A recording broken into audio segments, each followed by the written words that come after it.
प्रदर्शनकारियों से बचना होगा। ये लोग अहंकारी और झूठे हैं। अभी और हालत खराब होंगे। 70 साल पुरानी आदत इनकी इतनी आसानी से नहीं जा सकती।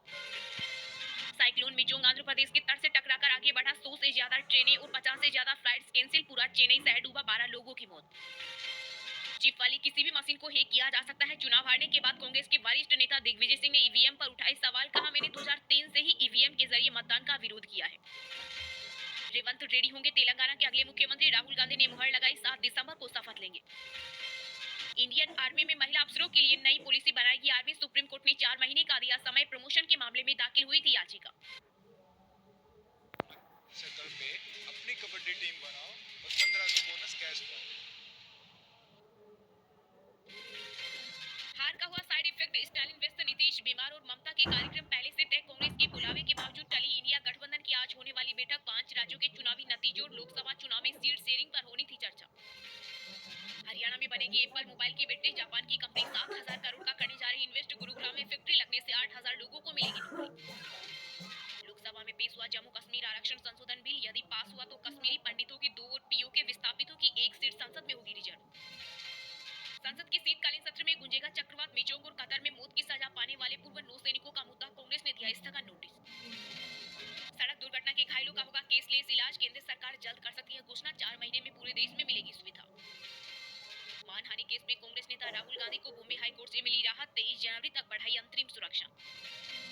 पीएम मोदी के गांव वडनगर में बनेगा एयरपोर्ट। 6 दिसंबर को सर्वे करेगी एयरपोर्ट अथॉरिटी ऑफ इंडिया की टीम। महिलाओं के लिए सबसे असुरक्षित शहर दिल्ली। एनसीआरबी 2022 की रिपोर्ट में दावा। यहां एक दिन में 3 रेप हुए और हर घंटे दर्ज हुए 51 एफआईआर।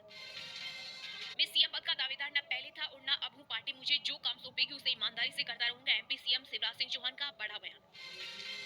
यूपी में एक बार फिर होगी मदरसों की जांच। स्थायी मान्यता वालों पर होगा फोकस।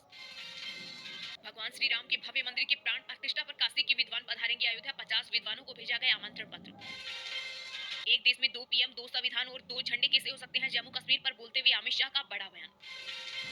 मोदी सरकार का चीन पर बड़ा एक्शन। 100 से ज्यादा चीनी निवेश घोटाले वाली वेबसाइटों पर लगाए बैन। लोकसभा में जम्मू कश्मीर आरक्षण संशोधन बिल पेश। डीएम के नेता बोले, बीजेपी केवल गोमूत्र राज्यों की जीत रही, दक्षिण में घुसने नहीं देंगे। एमपी कांग्रेस अध्यक्ष पद से कभी भी इस्तीफा दे सकते हैं कमलनाथ। खड़गे से मुलाकात की बताई जा रही अटकलें। रिपोर्ट्स में दावा। पार्टी ने अध्यक्ष पद छोड़ने को कहा। हरियाणा सरकार का नया कानून। बिल के बहाने शव देने से इनकार नहीं कर सकेंगे अस्पताल परिजन। सड़क पर रख जाम नहीं लगा सकेंगे। बीजेपी की जीत से लगातार दूसरे दिन चढ़ा शेयर बाजार। निवेशकों ने 3 लाख करोड़ रुपए कमाए। नए जमाने के पोस्ट ऑफिस के लिए होगा नया कानून। पोस्ट ऑफिस बिल 2023 राज्यसभा से पारित। रणबीर कपूर की एनिमल ने मचाई धूम। 5वें दिन देश में 40 करोड़ कमाए। जवान को पछाड़ा। कुल 490 करोड़ रुपए हुआ वर्ल्ड वाइड कलेक्शन। लोकसभा में तकिया लाने वाले सांसदों के खिलाफ होगी कार्रवाई। अध्यक्ष ओम बिरला की संसद भवन में अनुशासन बनाए रखने की अपील। अदालतों में दलालों के चंगुल से बचाएगा अधिवक्ता संशोधन विधेयक। लोकसभा में मिली मंजूरी। राज्यसभा से पहले ही हो चुका है पास। आगामी लोकसभा चुनाव को लेकर आज होगी राज्य चुनाव आयोग की बैठक। मुख्य निर्वाचन अधिकारी व सभी जिलों के उपायुक्त होंगे शामिल। भारतीय संसद हिलाने की साजिश में आतंकी पन्नू अफजल गुरु का नाम साथ जोड़ाकर 13 दिसंबर के लिए कर रही बड़ी प्लानिंग। शाहरुख खान की डंके फिल्म का ट्रेलर हुआ रिलीज। कॉमेडी, एक्शन और इमोशनल के साथ किंग खान की पावर पैक्ड है performance. Golden boy Neeraj Chopra ने भारतीय गेंदबाज जसप्रीत बुमराह को दी सलाह का रनअप लंबा करने से बढ़ेगी बॉलिंग स्पीड। जेवलिन थ्रो के तजुर्बे का हवाला दिया। सुप्रीम कोर्ट ने मांगा जम्मू में नए हाई कोर्ट परिसर के निर्माण का विवरण। कहा, शिलान्यास के बाद अभी तक वहां 1 इंच भी काम नहीं हुआ। नहीं रहे सीआईडी के फ्रेडरिक्स। 57 साल की उम्र में दिनेश फडणवीस ने दुनिया को कहा अलविदा। चंद्रयान 3 के प्रोपल्यूशन मॉड्यूल के साथ यूनिक एक्सपेरिमेंट मॉड्यूल को पृथ्वी की कक्षा में ट्रांसफर किया। ये प्रयोग सैंपल रिटर्न मिशन के लिए जरूरी। लॉरेंस बिश्नोई के करीबियों पर ईडी का एक्शन। हरियाणा और राजस्थान में 1 दर्जन स्थानों पर छापेमारी। मनी लॉन्ड्रिंग केस के तहत हुई कार्रवाई। मराठा आरक्षण का मुद्दा सदन में उठाने की नहीं मिली इजाजत। यूबीटी की राज्यसभा सांसद प्रियंका चतुर्वेदी ने उठाया सवाल। मंगलवार को लगातार दूसरे दिन बढ़त के साथ बंद हुआ शेयर बाजार। सेंसेक्स 431 अंकों की तेजी के साथ 69,296 पर हुआ बंद, तो वहीं निफ्टी 168 अंक बढ़कर 20,855 पर हुआ बंद। वाइस एडमिरल दिनेश के त्रिपाठी भारतीय नौसेना के अगले उप प्रमुख हुए नियुक्त। जनवरी में संभालेंगे कमान। राजस्थान में चलेगा बुलडोजर। 24 घंटे के अंदर गुंडो भाग जाओ। सीएम पद की रेस में आए बाबा बालकनाथ के वीडियो हो रहे वायरल। 2030 तक दुनिया की तीसरी बड़ी इकोनॉमी बन जाएगा भारत। एसएनपी का आकलन। यूपी के सीएम योगी आदित्यनाथ ने नव चयनित डॉक्टर और स्टाफ नर्स को बांटे नियुक्ति पत्र। मरीजों संग अच्छे व्यवहार की दी नसीहत। कांग्रेस ने मणिपुर में हुई ताजा हिंसा को लेकर मोदी सरकार को घेरा। कहा, पीएम से चर्चा से ही निकल सकता है समाधान।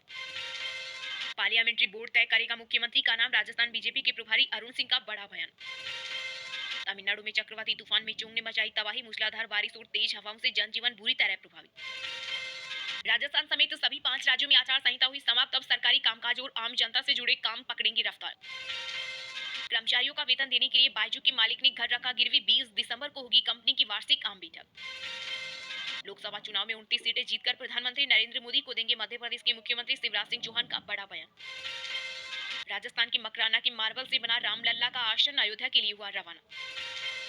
भारत में कप सिरप बनाने वाली 54 कंपनियां क्वालिटी टेस्ट में फेल, दुनिया भर में 141 बच्चों की मौत। आगामी लोकसभा चुनाव को लेकर सचिन पायलट ने दिया बड़ा बयान, कहा मैं हमेशा से कांग्रेस का कार्यकर्ता रहा हूं, मुझे जो भी जिम्मेदारी दी जाएगी मैं उसे हर संभव तरीके से ईमानदारी से निभाऊंगा। चलिए अब जानते हैं जो आम आदमी के काम की और फायदेमंद खबरें हैं उनको विस्तार से। पर इससे पहले अभी तक आपने इस वीडियो को लाइक नहीं किया तो लाइक कर दीजिए। ये लोग अहंकारी हैं, अभी और हालत खराब होंगे, विपक्ष पर जमकर गरजे प्रधानमंत्री नरेंद्र मोदी, बोले जनता को इन विभाजनकारियों से बचना चाहिए। जी हां, 3 राज्यों में बड़ी जीत के बाद भाजपा ने विपक्ष पर हमलावर रुख अपना रखा है। इस बीच प्रधानमंत्री नरेंद्र मोदी ने एक बार फिर विपक्ष और खासकर कांग्रेस पर निशाना साधा है। पीएम ने तंज कसते हुए कहा वे अपने अहंकार, झूठ, निराशावाद और अज्ञानता से खुश रहे, लेकिन आपको उनसे बचकर रहना होगा। एक मीडिया चैनल का वीडियो साझा करते हुए पीएम मोदी ने कहा कि आपको इन लोगों के विभाजनकारी एजेंडे से सावधान रहना होगा। उन्होंने कहा कि 70 साल पुरानी आदत इतनी आसानी से नहीं जा सकती। पीएम ने इशारों में कहा कि लोगों की समझदारी ऐसी है कि उन्हें आगे कई और चुनाव हारने पड़ सकते हैं। बता दें कि मध्य प्रदेश, राजस्थान और छत्तीसगढ़ में बड़ा बहुमत पाने के बाद से भाजपा ने इंडिया गठबंधन पर भी हमला बोलना शुरू कर दिया है। हार का हुआ साइड इफेक्ट, स्टालिन व्यस्त, नीतीश नाराज और ममता के कार्यक्रम पहले से थे। कांग्रेस के बुलावे के बावजूद टली इंडिया गठबंधन की बैठक, 5 राज्यों के चुनावी नतीजों और लोकसभा चुनाव में सीट शेयरिंग पर होनी थी चर्चा। जी हां, विपक्षी गठबंधन इंडिया की आज होने वाली बैठक टल गई है। कांग्रेस अध्यक्ष मल्लिकार्जुन खड़गे ने दिल्ली में 6 दिसंबर यानी कि आज यह बैठक बुलाई थी। बिहार के मुख्यमंत्री नीतीश कुमार, पश्चिम बंगाल की सीएम ममता बनर्जी, सपा अध्यक्ष अखिलेश यादव और झारखंड के सीएम हेमंत सोरेन ने अलग अलग वजहों के चलते बैठक में शामिल होने से इनकार कर दिया था। कांग्रेस का कहना है कि तमिलनाडु में मिचोंग चक्रवात आया है, इसलिए सीएम एम.के. स्टालिन प्रभावित क्षेत्रों का दौरा करने जा रहे हैं। ममता बनर्जी कार्यक्रम पहले से तय है और नीतीश कुमार की तबीयत खराब है, ऐसे में बैठक का समय बदलने का फैसला किया गया है। सभी पार्टियों से बात करके 1-2 हफ्ते में बैठक की नई डेट तय की जाएगी। दरअसल विपक्षी दल के नेता लगातार सीट बंटवारे को लेकर इंडिया गठबंधन की बैठक बुलाने की मांग कर रहे थे, लेकिन कांग्रेस अध्यक्ष मल्लिकार्जुन खड़गे ने 5 राज्यों में चुनाव का हवाला देकर इसे टाल दिया था। इस वजह से इंडिया गठबंधन की सभी पार्टियों के नेता कांग्रेस से नाराज चल रहे हैं। इस कारण वह बैठक में आने से मना कर रहे हैं। लोकसभा में पेश हुआ जम्मू कश्मीर आरक्षण संशोधन बिल, कश्मीरी पंडितों की 2 और पीओ के विस्थापितों की 1 सीट संसद में होगी रिजर्व। केंद्रीय गृह मंत्री अमित शाह द्वारा शीतकालीन सत्र के दूसरे दिन जम्मू और कश्मीर आरक्षण विधेयक 2023 और जम्मू और कश्मीर पुनर्गठन विधेयक 2023 को विचार और पारित करने के लिए लोकसभा में पेश किया गया। इसमें विस्थापित कश्मीरी पंडितों के लिए 2 और पाक अधिकृत कश्मीर और विस्थापितों के लिए 1 सीट आरक्षित करने का प्रावधान है। विधेयक में अनुसूचित जाति, अनुसूचित जनजाति और अन्य सामाजिक और शैक्षणिक रूप से पिछड़े वर्गों के सदस्यों को नौकरियों और व्यावसायिक संस्थानों में प्रवेश में आरक्षण का प्रावधान है। विधेयक में कहा गया है कि उपराज्यपाल कश्मीरी प्रवासी समुदाय से अधिकतम 2 सदस्यों को विधानसभा में नामांकित कर सकते हैं। नामांकित सदस्यों में से एक महिला होनी चाहिए। प्रवासियों को ऐसे व्यक्तियों के रूप में परिभाषित किया गया है जो 1 नवंबर 1989 के बाद कश्मीर घाटी या जम्मू और कश्मीर राज्य के किसी अन्य हिस्से से चले गए और राहत आयुक्त के साथ पंजीकृत हैं। आरक्षण बिल में गुजरों के साथ पहाड़ियों को अनुसूचित जनजाति का दर्जा देने का भी प्रावधान है।